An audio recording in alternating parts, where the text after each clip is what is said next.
اور مستدرک حاکم وغیرہ کی ایک روایت ہے جس میں حضرت رسول اللہ صلی اللہ علیہ وسلم کی سیرت طیبہ کا ایک روشن باب بیان کیا گیا.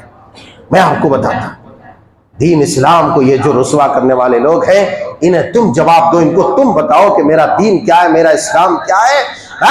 یہ جو تم بھونک بھونک کے بدنام کرنے کی کوشش کرتے ہو اور جن دو چار ڈھیر چمار صفت شرابی کبابی زانی فاجر کو اگر کہیں ہائی لائٹ کر کے تم بتاتے ہو کہ یہ مسلمان، یہ اسلام، یہ دین، نہیں، وہ دین نہیں ہے. دین یہ ہے جو ابھی میں نے کہا، اور دین یہ ہے تو اب میں کہنے جا رہا ہوں. حضرت رسول اللہ صلی اللہ علیہ وسلم ہے، آپ نے ایک یہودی عالم سے قرض لیا.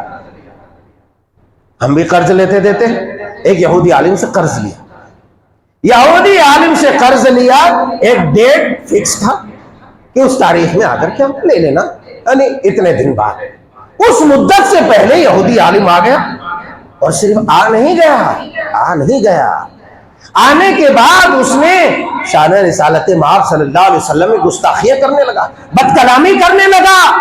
ہائے لوگوں، اے مسلمانوں، تم اس نبی کے کلمہ پڑھنے والے ہو، تم اس دین کو ماننے والے ہو جس دین میں جس صاحب شریعت کی یہ سیرت ہے، جن کا اخلاق یہ ہے. یہودی عالم برہم ہو رہا ہے، بھڑک رہا ہے، بگڑ رہا ہے. ہائے خدمت عالیہ میں تاجدار کونین کے ساتھی، رفیق محترم، رفیق یار جناب سیدنا حضرت عمر فاروق رضی اللہ تعالی عنہ ہے.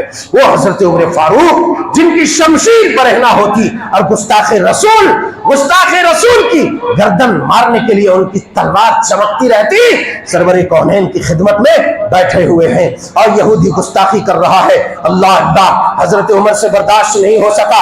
حضرت عمر رضی اللہ تعالی عنہ نے کہا، اے یا عدو اللہ، اے دشمن خدا، اے دشمن خدا، تو کیا کیے جا رہا ہے؟ میرے رسول کی شان میں گستاخی کر رہا ہے، تو رسول اللہ سے اس طرح بات کر رہا ہے. ہائے کہا کہ اگر میرے رسول کے آداب و اخلاق اور آپ کے احترام کی ہمیں پرواہ نہ ہوتی تو میں اسی وقت تمہارے سر کو تن سے جدا کر دیتا. اس وقت کیا کرنا چاہیے تھا؟ گستاخ رسول کی ایک ہی سزا، سر تن سے جدا، ہے نا؟ اس پر بوال ہوتا ہے. ذرا جواب تو سنو سرور کونین کا.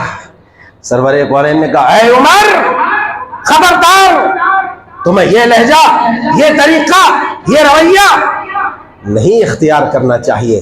اس طرح تمہیں گرجنا نہیں چاہیے، اس کو ڈرانا دھمکانا نہیں چاہیے، بلکہ تمہیں یہ کہنا چاہیے کہ اللہ کے رسول صلی اللہ علیہ وسلم آپ بھی انہیں ادا کر دیجئے. تم حسن ادائیگی کی تلقین مجھے کرتے.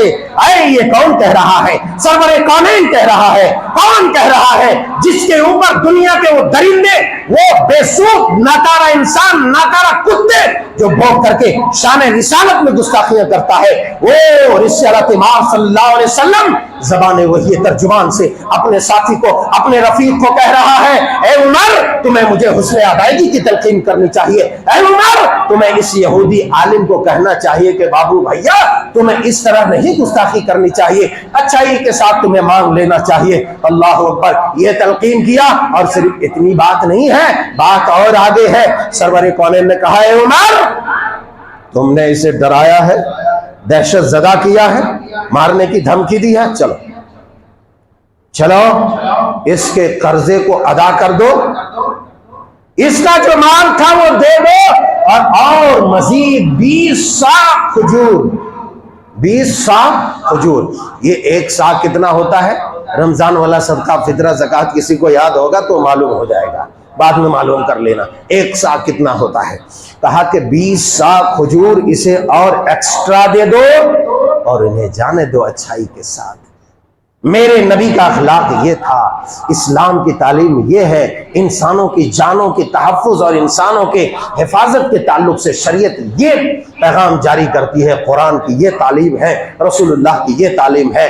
دنیا والوں، مسلمان بن جاؤ، انشاءاللہ تمہارے غلام یہ تمام کفار ہو جائیں گے، یہ بھی مسلمان ہو جائیں گے. اللہ جل شانہ سبحانہ وتعالی سے دعا ہے کہ مولا کریم ہم سب کو پکا سچا مسلمان بنا. ارے زور سے بولو آمین. بھائی آدھے منہ میں رکھتے ہو تاکہ کبھی نماز پڑھیں کبھی نہیں پڑھیں، سب سمجھتا ہوں، وہی کام کریں۔ زور سے بولو اللہ ہم سب کو متبع کتاب و سنت بنائے۔ اے اللہ عالم اسلام پر جو بھی تشدد کر رہے ہیں اللہ ہمارے لیے تیری ذات تیری طاقت کافی ہے، اللہ تو ان ظالموں کو کفر کردار تک پہنچا۔ اللہم اعز الاسلام والمسلمین واذل الشرک والمشرکین ودمر اعداء الدین، اللہم انزل علیہم عذابا شدیدا، اللہم العنہم لعنا کبیرا۔